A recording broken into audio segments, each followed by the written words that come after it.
میں اصول کیا؟ صحابہ کے بارے میں اصول یہ کہ ان کا جو صحابیت کا مرتبہ ہے وہ ان کو خدا کی عطا سے ملا ہے، اپنے عملوں سے نہیں، اپنے جور سے نہیں۔ تو جن کو اپنے عمل سے کوئی مرتبہ نہیں ملا ان کے عمل پر بحث نہیں ہوتی۔ میری بات سمجھے؟ نہیں سمجھے؟ میں تب مانوں گا سمجھے اگر میرے ایک سوال کا جواب دیں۔ مولانا عبدالحی صاحب، قاری عبدالحی صاحب اہل سنت کے مایہ ناز خطیب ہے، مجھے ان سے محبت ہے، عقیدت ہے، تعلق ہے، تو آپ اندازے سے بتائیں کہ مجھے ان سے محبت کیوں ہے؟ آپ کہیں گے ان کے قرات کی وجہ سے یا ان کے علم کی وجہ سے، یا حضرت مولانا زکریا صاحب کراچی کے نامور عالم، ان سے محبت ہے تو کیوں؟ اس لیے علم کی وجہ سے بھی، اور قومی میدان میں قربانی کی ان کی ایک تاریخ ہے، پوری کراچی جانتی ہے، سارا کراچی جانتا ہے۔ تو اب ان سے جو مجھے محبت ہے وہ ان کے عمل اور قربانی سے، اور عالم بھی ہیں۔ ان سے جو محبت علم کی وجہ سے، اور حضرت مولانا قاری حنیف صاحب ان سے محبت ان کی خطابت کی وجہ سے، اور دنیا میں کئی ایسے بھی نیک ذی وجاہت لوگ ہیں جن سے محبت ان کی سخاوت کی وجہ سے، اور سردار احمد خان پتاوی رحمۃ اللہ علیہ سے ہمیں محبت تھی ان کی قیادت کی وجہ سے۔ تو محبت کی کوئی وجہ ہوتی ہے نا، تو ان کی محبت کی کوئی وجہ ہے نا، ان کی محبت کی کوئی وجہ ہے، ان کی محبت کی کوئی وجہ ہے، لیکن صحابہ کی محبت کی کوئی وجہ نہیں۔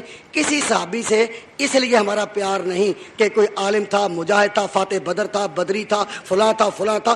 صحابی سے جو محبت ہے، حضور نے فرمایا من احبہم فبحبی احبہم،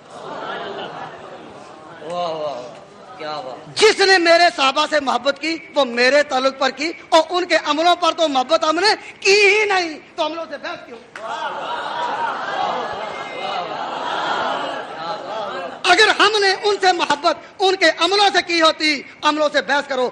آقا نے ان باعمل انسانوں کے بارے میں فرمایا کہ ان سے جس نے محبت کی، ان کے علم پر نہیں، عمل پر نہیں، قربانی پر نہیں، فبحبی احبہم، وہ میرے ساتھ جس کی محبت ہے وہ ان سے پیار کرے گا۔ ومن ابغضہم فببغضی ابغضہم، اور جس نے ان سے بغض کیا وہ ان کے عملوں پر نہیں، وہ بغض مجھ سے تھا۔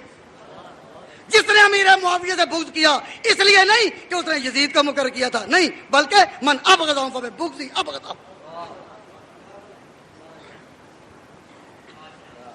دوستو، عزیزو، بزرگو، بھائیو، صحابہ کی عقیدت میں ان کی قربانیاں، ان کی محنتیں بہت عجیب مقام رکھتی ہیں، لیکن جہاں تک محبت کا تعلق ہے، حضور نے فرمایا کہ میرے صحابہ سے اگر کوئی فروگزاشت ہو تو تم نے ان کو اعتراض کا نشانہ نہیں بنانا۔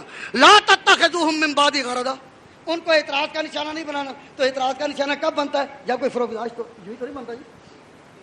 اس کا معنی یہ کہ صحابہ سے جب کوئی فروگزاشت ہو تو ان کو اعتراض کا نشانہ نہیں بنانا۔ کیوں؟ حضور نے فرمایا اس لیے اعتراض کا نشانہ نہیں بنانا کہ تم نے ان سے محبت ان کے عملوں پر نہیں کی، وہ میری محبت کی وجہ سے کی تھی۔ لا تتخذوہم من بعدی غرضا فمن احبہم فبحبی احبہم ومن ابغضہم فببغضی ابغضہم۔ اس ساری بات کا حاصل اور خلاصہ یہ کہ صحابہ کے عملوں سے بحث، بڑی سے بڑی بات سنو تو آخر میں اتنی بات کہہ دو، ہے پھر بھی صحابی۔ اگر کسی صحابی کے خلاف کوئی اعتراض سنو تو آخر میں کیا کہنا ہے؟ کہ ہے پھر بھی صحابی۔ تو اعتراض کوئی بھی ایسا نہیں جو کسی صحابی کے مقام کو صحابی سے نکال دے۔